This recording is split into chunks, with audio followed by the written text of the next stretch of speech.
In a galaxy ruled by ruthless empires and mercenary syndicates, few names inspire more fear than Riara Anderson, a Visari alien raised by human parents on Earth. Her unique blend of alien biology and human military discipline has turned her into a legend among bounty hunters and soldiers alike. Ruthless in combat, meticulous in planning, and infamous for her unshakable will, she has spent decades carving her name into the galaxy's underworld. When Liam, a mild-mannered Martian financial analyst, is captured by a violent alien gang, Riara is hired to rescue him. But as blaster fire fades and hyperspace hums, Liam begins to learn the truth behind her icy demeanor, and the pain of a childhood shaped by two families, one lost to war and one forged by love. Over 3 tense days aboard her warship, he'll face brutal training, dangerous enemies, and the unsettling realization that the most feared mercenary alive might be the only one standing between humanity and an approaching storm. The stakes aren't just survival, they're trust, loyalty, and the fragile connection between two very different souls in a galaxy that crushes weakness. The warehouse air was cold and heavy, thick with the chemical tang of industrial coolant. Somewhere in the shadows, machinery groaned like a sleeping beast. Liam knelt on the grated floor, wrists bound behind him, trying to keep his breathing quiet. 3 Zyos mercenaries stood over him, hulking gray bipeds whose elongated skulls seemed to stretch toward the ceiling. Their twin red eyes glowed like embers, their clawed hands flexing lazily, as if breaking him would be more of a chore than a challenge. One of them spoke in its guttural native tongue, the words low and amused. Liam didn't understand the language, but he understood tone, the kind you use before doing something irreversible. His stomach nodded. This was how it ended, far from Mars, far from his apartment's little kitchen and the smell of coffee, far from the life that had been so carefully predictable. The sound came first, a faint hiss, like a serpent breathing in the dark. Then, almost too fast to follow, all 3 Zyos crumpled to the floor in perfect unison. The metal grating shuddered under their combined weight. From the shadows, she emerged. Her armor was black and angular, the plating molded to follow the fluid lines of her tall frame. Where a human might have hair, a crown of green, supple tentacles undulated gently, moving with their own eerie life. The visor of her helmet retracted, revealing skin the pale green of spring leaves, high cheekbones, and eyes like molten gold. Her lips were a muted violet, soft but shaped with precision, the kind that could press into a kiss or curve into a death sentence. Riara Anderson. Liam's breath caught. He had seen her image in news reports, in grainy footage captured from battlefields half a galaxy away. They called her the Black Viper. The Poisoned Ghost. The mercenary who took jobs no one else would, and survived every single one. "Get up," she said, her voice low but firm. "No wasted words, no wasted time." Before he could answer, she gripped his arm and sliced his restraints with a blade so fast it was there and gone in a blink. The metal cuffs fell away, clattering against the floor. "We're leaving." Her hand was strong, her grip unyielding as she hauled him upright and half-dragged him toward a narrow gap between stacked cargo containers. Liam stumbled to keep pace, boots slipping on the slick floor. "Hey, easy.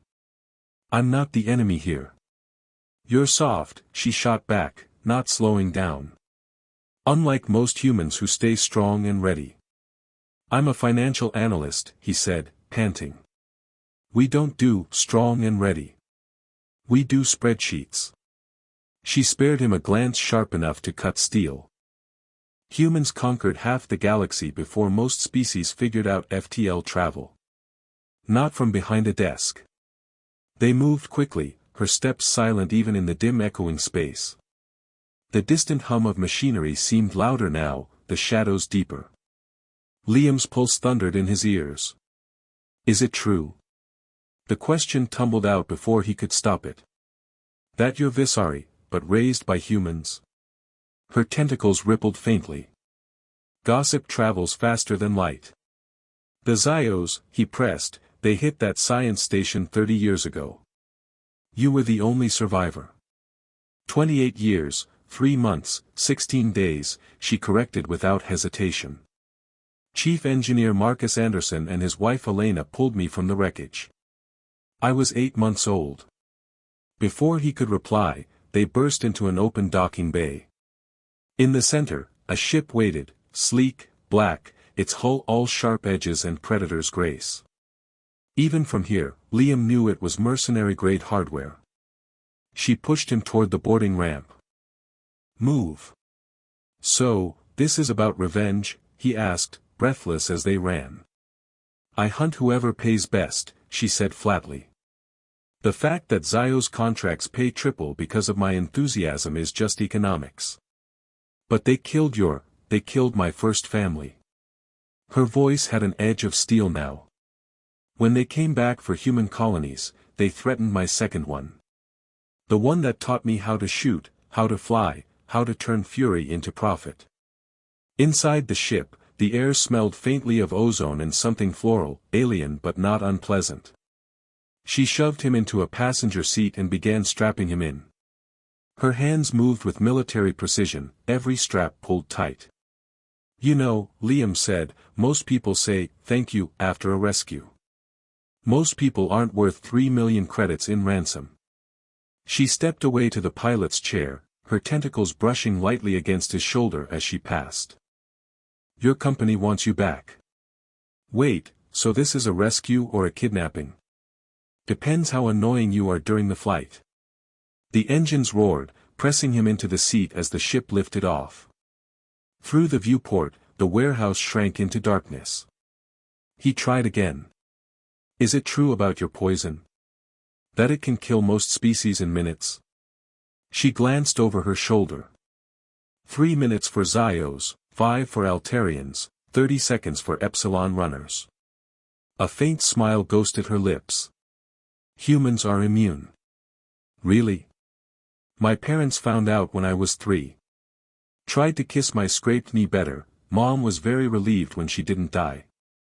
He stared at her, unsure whether to laugh or be horrified. "You're messing with me." "Am I?" The smirk lingered. Outside, hyperspace stretched into infinite white streaks, swallowing the stars. Liam leaned back, heartbeat still high from the escape. He'd heard stories about Riara Anderson. But being here, locked in a ship with her for days, was something else entirely. She wasn't just dangerous. She was unreadable. And that was somehow worse. She looked at him once more, eyes catching the glow of the control panels. 3 days to the drop-off. Try not to be too soft, human. The first hour passed in silence, broken only by the soft hum of the ship's systems and the occasional muted chime from the navigation console. Liam sat in the passenger seat, fingers drumming nervously against the armrest, stealing glances at the woman piloting their course through hyperspace. Riara didn't fidget. She didn't adjust her posture. She didn't so much as twitch. She sat with the perfect stillness of someone for whom control was second nature. Finally, she spoke without looking at him. "Quartermaster's storage compartment is in your quarters. Spare clothes. You'll need them." "Need them for what?" "Training." He gave a short, incredulous laugh. "I'm not really the training type. My idea of exercise is walking from my desk to the coffee machine." "That's why you're soft," she said. 3 days with me. By the end, you'll be less embarrassing." Liam couldn't tell if that was a threat or a promise. Still, anything was better than sitting here in tense silence for 72 hours. "All right," he said. "Where's my room?" She rose from the pilot's chair, moving with that same liquid precision she had shown in the warehouse. "Follow me. And don't touch anything unless I say you can." The corridors were narrow, the lighting dim, the floor panels a mix of polished alloy and scarred plating. He caught glimpses of sealed compartments, each marked with warning symbols from a dozen different species. The air was warmer here than in the cockpit, and it carried that same faint floral scent, not strong enough to be perfume, but distinct enough to remind him who he was sharing the ship with. She stopped before a small cabin. Inside, a narrow bunk was bolted to one wall, opposite a storage compartment. The space was clean but bare, functional to the point of austerity. "Your quarters," she said. "Storages at the foot of the bed. You've got 5 minutes to change." "Into what?" "You'll see." When she left, Liam opened the compartment.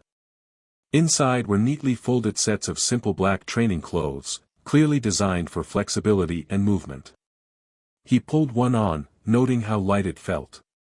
There were also boots, not his size exactly, but close enough. He found her waiting in a room just off the main corridor. It was larger than he expected, with padded walls, an open floor space, and a weapons rack along one side. "Gym?" he asked. "Training deck," she corrected. "We start with basics." "What, like push-ups?" "Like not dying in close quarters." The next hour was a blur of movement, pain, and breathless effort. She moved faster than his eyes could track, demonstrating how to break holds, how to shift his weight, how to keep his center of gravity low. Every time he thought he'd learned something, she'd sweep his legs out or twist his wrist until he had no choice but to tap out. By the time she called for a break, sweat dripped down his face, his arms ached, and his shirt clung to him. She tossed him a small bottle of water. "You're not completely hopeless," she said. "High praise," he wheezed. "It's all you get today. Tomorrow, footwork." He took a long drink. "So, do you train all your passengers?" "Most passengers are bound, gagged, and in the brig. You're an exception." "Why?" Her eyes narrowed slightly, as if she wasn't sure herself. "Maybe I'm curious what happens when someone soft gets a taste of reality." The rest of the day passed in fragments. She returned to the cockpit, muttering over navigation readouts. He wandered back to his quarters, muscles aching. At one point, he caught himself staring at the ceiling, wondering why someone like her, feared across the galaxy, would bother with someone like him. When he woke the next morning to a chime at his door, he found her standing there, already in full armor minus the helmet. "Up," she said. "Training." The second day was worse. She drilled him on movement, sidesteps, pivots, quick bursts forward and back. His calves burned. His lungs ached. She corrected him with sharp commands, sometimes with a push or a hook of her foot to throw him off balance. "You think too much," she said after tripping him for the third time in as many minutes.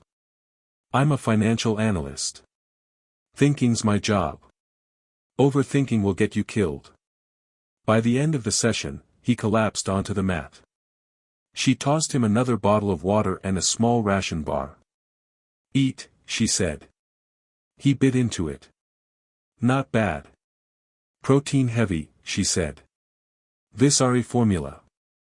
Helps with recovery." That night, after cleaning up, he found her in the galley. She was leaning over a datapad, reading something intently. "What are you looking at?" "Job boards," she said. "Keeping an eye on movements in Zyospace." "You still take those contracts?" "I take whatever keeps them from getting closer to human territory," she said simply. He hesitated. "Do you ever think about stopping? Retiring?" She looked up, her golden eyes unreadable. "What would I do? Grow flowers? Sell trinkets to tourists? I'm not built for peace." "You were raised by humans," he said. "Doesn't that make you different from the rest of your people?"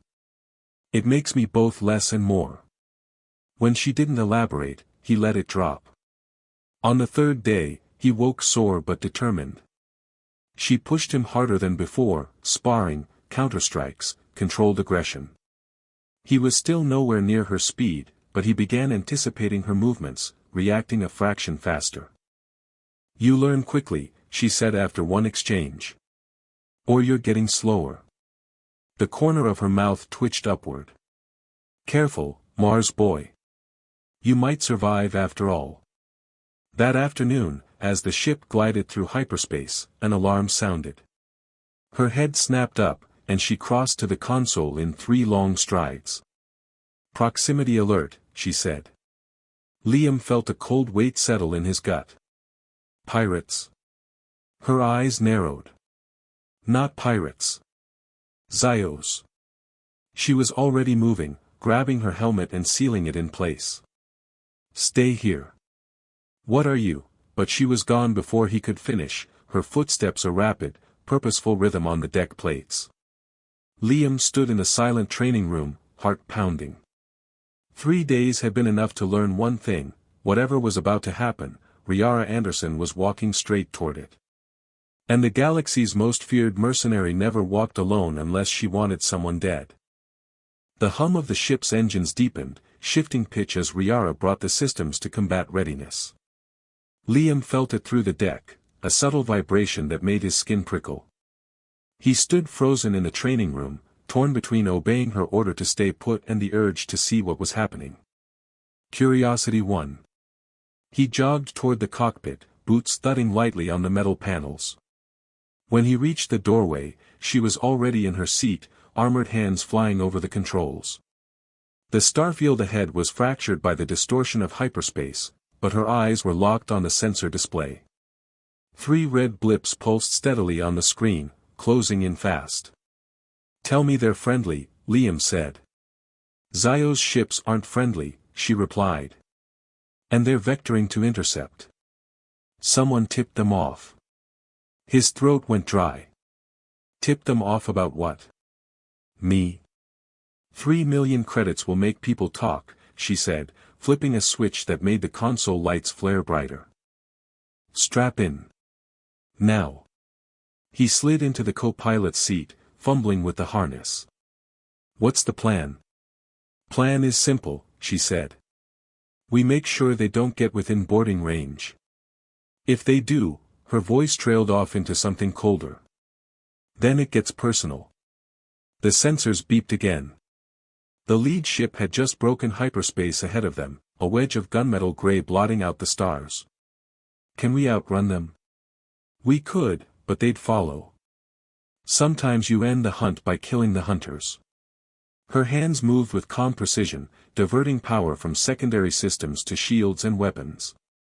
Liam's pulse spiked as the forward cannons powered up, their low thrum resonating through the hull.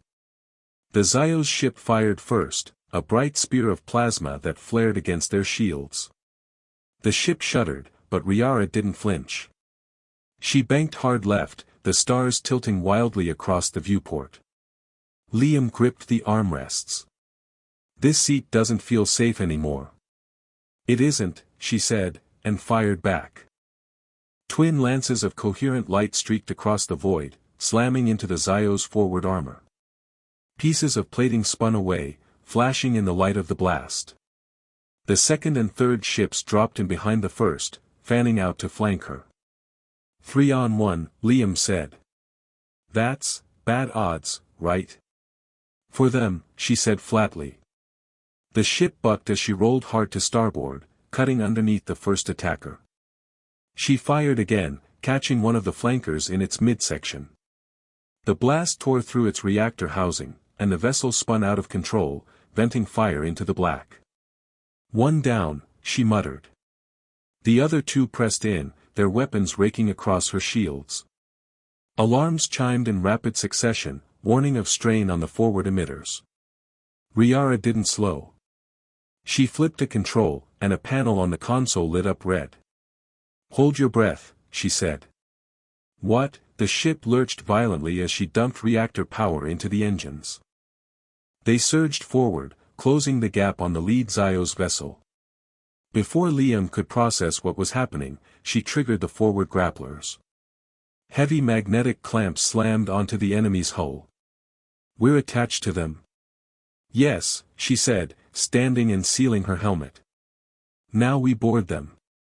Wait, what? Stay in the ship. Lock the cockpit. If I'm not back in 10 minutes, take the controls and run. Run where? Anywhere that's not here. She was gone before he could answer, moving with that lethal, unhurried stride. The airlock cycled with a hiss, and then silence swallowed the ship. Liam sat frozen for a moment, staring at the empty pilot's chair. He could hear faint vibrations through the hull, distant impacts, muted thuds, and the occasional flash of light through the viewport where weapons fire bled into space. Minutes dragged by. His mind supplied all kinds of terrible scenarios, her being overwhelmed, captured, or killed. The idea of Riara Anderson being killed seemed absurd, but fear didn't care about logic. Then the calm crackled. Liam. Her voice was steady, unhurried. Yeah. Open the bay. He scrambled to the controls, disengaging the magnetic clamps. The ship shuddered as it separated from the Zio's hull. Through the viewport, he saw her, jetting across the gap in a sleek black EVA rig, towing a long, narrow case behind her. She landed on the hull with the ease of someone walking up a set of stairs. The airlock cycled again, and a moment later she stepped inside, helmet retracting. Her tentacles shifted lazily, as if they hadn't just been in the middle of a boarding action. "You're still alive," he said, relief loosening his shoulders. Disappointed? Not even a little. His eyes flicked to the case she brought aboard. "What's that?" "Payment. From the Zios?" "They won't need it anymore," she said, walking past him to the cargo hold. The sensors showed one red blip drifting away, the damaged flanker, and another completely gone. The third, the one she had boarded, was now just debris spinning in the void. Liam followed her to the hold. "So you just killed them all?" "They were here to kill us," she said simply. "Better odds this way." He watched her secure the case in the hold, locking it down with a coated clamp. "Doesn't it bother you?" he asked quietly. "Killing people?" She straightened, meeting his gaze. "It bothers me if I hesitate. Hesitation gets you dead. And it gets the people you're protecting dead too." He thought about that for a long moment. "I guess I'm lucky you don't hesitate." "You are," she said, brushing past him toward the cockpit. The rest of the trip passed without incident. But something had shifted in the way she looked at him, less like cargo, more like something else. He wasn't sure if that was good or bad. When they finally dropped out of hyperspace, the blue-green curve of a human colony world filled the viewport. The comm pinged with an incoming hail. She ignored it for a moment, eyes still on the planet below. "Liam," she said. "Yeah. You did better than I expected." It was the closest thing to a compliment he'd heard from her. And for some reason, it made his chest feel strangely light. The colony world filled the viewport, its oceans glittering like molten sapphire under the system's twin suns. From orbit, it looked peaceful, almost idyllic, a place where people could live their entire lives without ever thinking about mercenaries, Zio's warbands, or ransoms. But Riara didn't relax. She kept the ship on a slow approach vector, eyes scanning every incoming comm signal with the wary precision of someone who'd been ambushed too many times. The console pinged again, this time with a secure channel request. She accepted, and a middle-aged human man appeared on the holo display, his corporate badge gleaming against a neatly pressed suit. "Ms. Anderson," he said smoothly. "We appreciate you returning Mr. Cade to us unharmed." "Payment first," Riara replied, her tone flat. The man smiled, all teeth and corporate insincerity. "Of course. We have the agreed amount ready for transfer upon docking. Berth C-19 is prepared for your arrival." She cut the channel without another word. Liam glanced at her. "That was my boss." "Well, my boss's boss. He didn't even ask how I was." "That's because you're worth more on paper than in person," she said, adjusting their course. He frowned. "Thanks for that boost to my self-esteem." The docking clamps engaged with a metallic thud as they eased into the berth. The airlock cycled, and Riara gestured for him to follow. "Stay close," she murmured. They stepped into the docking bay, a cavernous space of polished alloy and humming machinery. A small reception team waited, flanked by 4 uniformed security officers. Liam recognized one of them from company security, the others wore no insignia. The suited man from the hollow stepped forward. "Mr. Cade. Good to have you back." "Wish I could say the same," Liam muttered. Riara's eyes flicked over the group, pausing a fraction too long on the unmarked guards. Her tentacles shifted in a slow, deliberate ripple. The man turned to her. "Your fee has been transferred to the account on file." She didn't move. "And the bonus for hazardous retrieval?" A thin smile. "We'll discuss that in private." Liam felt it then, the subtle tension, the wrongness in the air. The guards weren't here to escort. They were here to contain. Riara must have felt it too, because her voice dropped half an octave. "We do this here. Now." The man's smile didn't waver. "I insist." One of the unmarked guards shifted his stance, a tell Liam recognized from security footage of corporate, quiet removals. The kind where the subject didn't make it out of the building.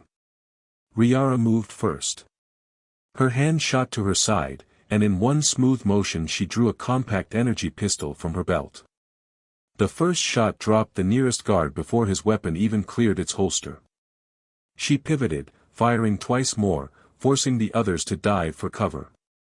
"Move," she barked at Liam, shoving him toward a stack of cargo crates. The docking bay erupted into chaos, weapons fire crackling, shouts echoing off the metal walls. The suited man disappeared behind a line of security officers, shouting orders. Liam crouched behind the crates, heart hammering. "What the hell is going on?" "They sold you out," she said, sliding into cover beside him. "Probably cut a deal with the Zyos. Credits now, and you later." "That makes a horrifying amount of sense," he said, peeking around the crate before ducking back as a bolt of plasma scorched the air. Riara tapped her wrist console. "Anders, prep the ship for launch." Liam blinked. "Anders? My ship's AI. You didn't think I flew alone, did you?" Before he could answer, she leaned out and fired again, her shots impossibly precise. 2 more guards went down, leaving only one between them and the exit. She grabbed his arm. "We're leaving. Stay behind me." They sprinted for the docking bay doors, Riara's shots forcing the last guard to keep his head down. The doors slid open just as they reached them, and 3 more armed figures stepped through. Corporate security, full armor, rifles raised. Riara didn't slow. She threw a small cylinder to the floor, and a blinding flash filled the corridor. Liam stumbled, eyes watering, ears ringing. By the time his vision cleared, the 3 guards were down, and Riara was hauling him toward the ship. Inside, the AI's voice was calm, almost cheerful. "Engines primed. Shields at 30% and rising. Get us out of here," she said, shoving Liam into the co-pilot's seat. The docking clamps released, and the ship surged backward, engines flaring. Weapons fire lanced after them, but the shields held. "Why would they?" Liam began, but she cut him off. "Because you know something," she said. "Maybe without realizing it. They wouldn't risk paying me unless you were worth more alive than dead, at least for now." "That's comforting," he said, gripping the armrests as the ship banked hard and shot into open space. Once the colony was a shrinking speck behind them, she powered down the weapons and turned to him. "Liam," she said quietly. "From now on, you're not cargo. You're bait." He stared at her. "That's supposed to make me feel better. It's supposed to make you feel alert." He swallowed. "And where exactly are we going now?"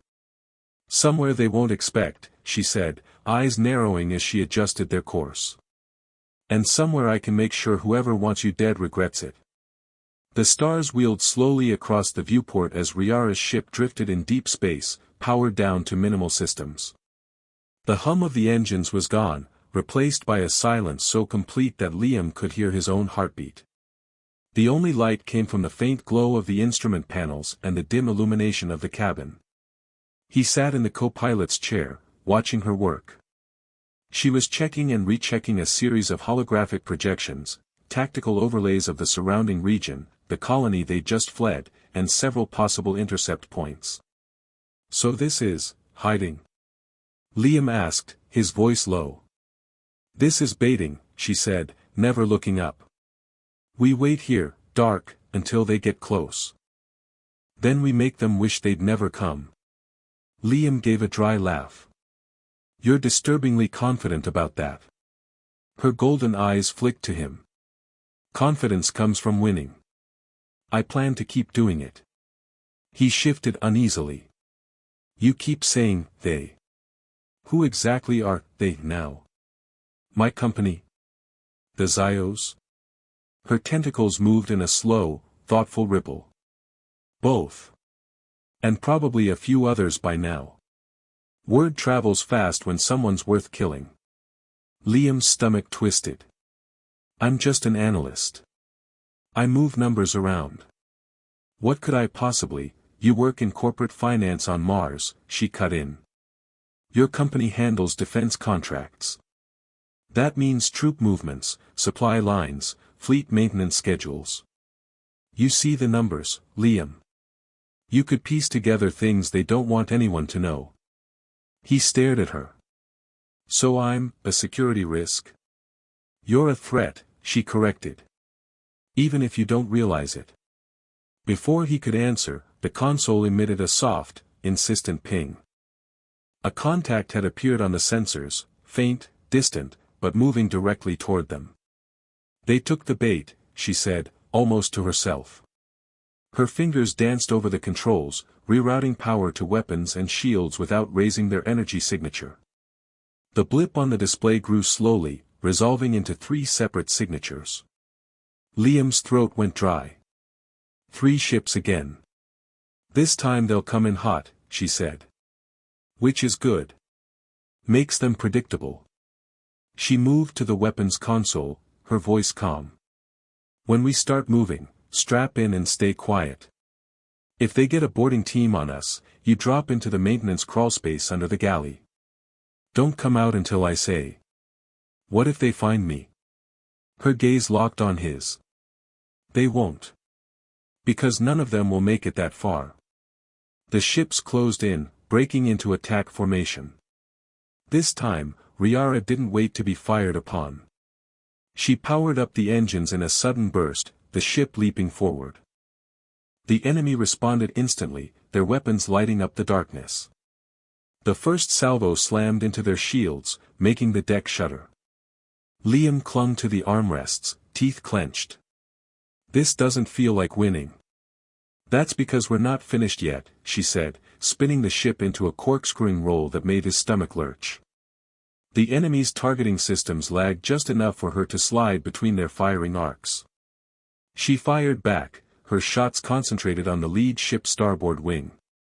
The explosion was sharp and bright, sending the vessel spinning off course. The second ship moved to block her escape vector. Instead of dodging, she charged directly at it. Liam braced for impact, but at the last second, she triggered the grapplers. The clamps slammed onto the enemy's hull, and she fired an electromagnetic pulse directly into its systems. The ship went dark instantly, drifting powerless. "That's 2, she said. The third ship swung in behind them, weapons blazing. A hit rocked the cabin, and warning lights flared across the console. "They'll try to disable our engines," she muttered. "Can't let that happen." She threw the ship into a hard spin, firing aft cannons in a wide scatter pattern. The blasts caught the attacker's shields, forcing it to break off for a moment. That moment was all she needed. She swung back toward the drifting, powerless ship she'd just disabled and released the grapplers. The dead vessel spun lazily, directly into the path of the third ship. The collision was violent, both ships bursting into expanding halos of debris. The only movement left on the sensors was the crippled lead ship, limping away on minimal power. Riara watched it for a moment, then keyed the comm. "This is Riara Anderson," she said, her voice icy. "You tell whoever sent you that if they come again, I'll bring the fight to them. And I don't stop." She cut the transmission without waiting for a reply. The silence that followed was thick. Liam realized he'd been gripping the armrest so hard his knuckles ached. "You're insane," he said. "Probably," she said, setting the ship back on course. "But you're still alive. That's what matters." He let out a shaky breath. "So, what happens now? You drop me somewhere safe." Her tentacles stilled. "Safe doesn't exist for you anymore. Not until we figure out who ordered the hit and why. You're saying I have to stay with you? I'm saying you can go back to your old life and wait for them to try again, or you can learn how to make sure they fail." He hesitated. "You think I can learn?" Her golden eyes studied him for a long moment. 3 days ago, I'd have said no. Now, maybe. Something in her tone, not quite a compliment, but close, made his chest feel strangely tight. "Then I guess I'm in." "Good," she said, turning back to the controls. "Because the galaxy's most feared mercenary just made you her problem. And I take care of my problems." Liam leaned back, staring out at the stars. Somewhere out there, people wanted him dead. But somewhere in here, on this ship, was the one person who could make sure that didn't happen. And maybe, just maybe, that was enough.